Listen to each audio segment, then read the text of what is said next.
ሰላም ፓስተር ሮኔን ከሮን ፖድካስት።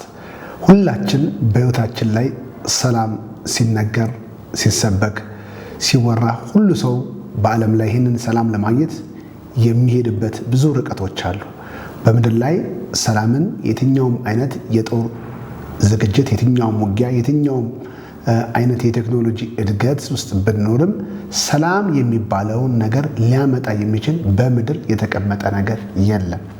ምክንያቱም ሰላም በውጭ ባሉ ትግሎች፣ ጦርነቶች፣ የተለያየ አይነት ስርዓቶችን በመስራት ሰላምን ማምጣትና ማግኘት እንደማይቻል የእግዚአብሔር ቃል ያስተምረናል። ግን ሰላምን እግዚአብሔር አባታችን የሰው ልጆችን ሁሉ ሲፈጥራቸው ሰላም ከሆነው ከሱ ይህንን የሰላም አቅም ተካፍለው በውስጣችን የተቀመጠ የገዛ ጸጋችን ነፃ ስጦታችን እንደሆነ አውቀን ራሳችን በመቀበልና ሰላምን ከልባችን ጋር በመስማማት በውስጣችን ካለው አቅም ጋር በመገናኘት የሰላማዊ ሕይወትን ከራሳችን ተነስተን እንደምንኖር ያውቃሉ። ምክንያቱም ኢየሱስ ክርስቶስ በምድር ላይ መጥቶ ሰላሜን እሰጣችኋለሁ ብሎ ተናግሯቸዋል።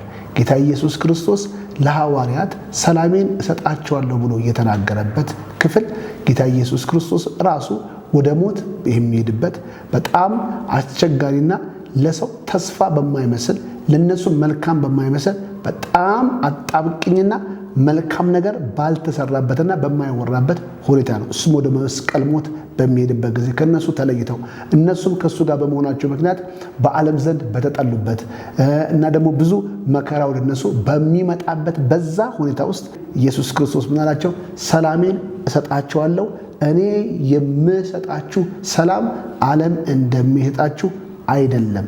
እኔ የሰጧችሁን ሰላም ለዘላለም ከናንተ ውስጥ የሚመነጭ ነው።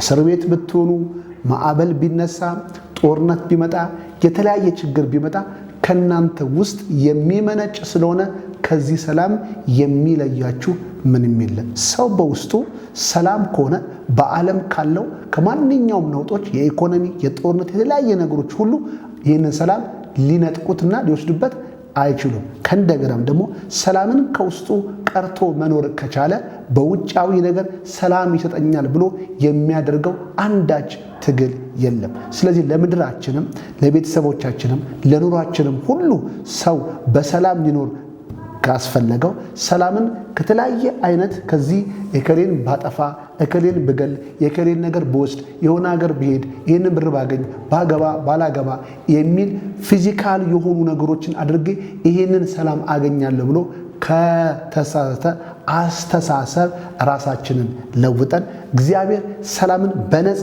እንደሰጠን አውቀን ከራሳችን ጋር በመስማማት ከውስጣችን ያለውን ሰላም ለራሳችን አፍሰን ያንን ሰላም ደግሞ ለጎረቤቶቻችን፣ ለሰፈሮቻችን፣ ለምድራችን ማስጠትና ማስረከብ እንችላለን። ሰው በራሱ ሰላምን ቆፍሮ ማግኘት ካልቻለ ሁል ጊዜ ሰላምን ለማግኘት የሚጠይቅ ነው። ስለዚህ ይህንን ሰላም፣ ይህንን ድል፣ ይህንን ነገር ለማግኘት የማይቆፍረው የማይሄድበት የማይገነባው ነገር የለም። አሁንም ዓለም በራሷ ጥበብና በራሷ ጉልበት በራሷ ቴክኖሎጂ ሰላምን ያመጣኛል ብሎ የገነቡት ማንኛውም ነገር ተመልሶ ለሰው ልጆች ሞትና ጥፋት ይሆናል እንጂ ለማንም ሰው ሩብ የምትባል ሰላም ሊያጎናጸፍ አይችልም። ስለዚህ ሰላም የሰው ልጆች ከእግዚአብሔር የተሰጣቸው ነፃ ስጦታ ነው።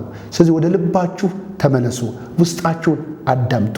ምንም ነገር ሳትሮጡ፣ ምንም ነገር ሳትለፉ በውስጣችሁ እግዚአብሔር ያመነጨላችሁ በውስጣችሁ እንድትኖሩበት የሰጣችሁ አቅም እንደሆነ እንድታስተውሉ እፈልጋለሁ። ምናልባት ይህንን ሰላም፣ ይህንን እረፍት ለማግኘትና ለመውረስ የምችልበት መንገድ ምንድነው ብላችሁ ብታስቡ ክርስቶስ ኢየሱስ የእግዚአብሔር ነጸብራቅ፣ የእግዚአብሔር መገለጫ ነው። ፍቅሩን፣ ይህንን ሰላም፣ ይህንን ደስታ ወደ ምድር ይዞልን የመጣ የምስራች ተናጋሪያችን እሱ ነው።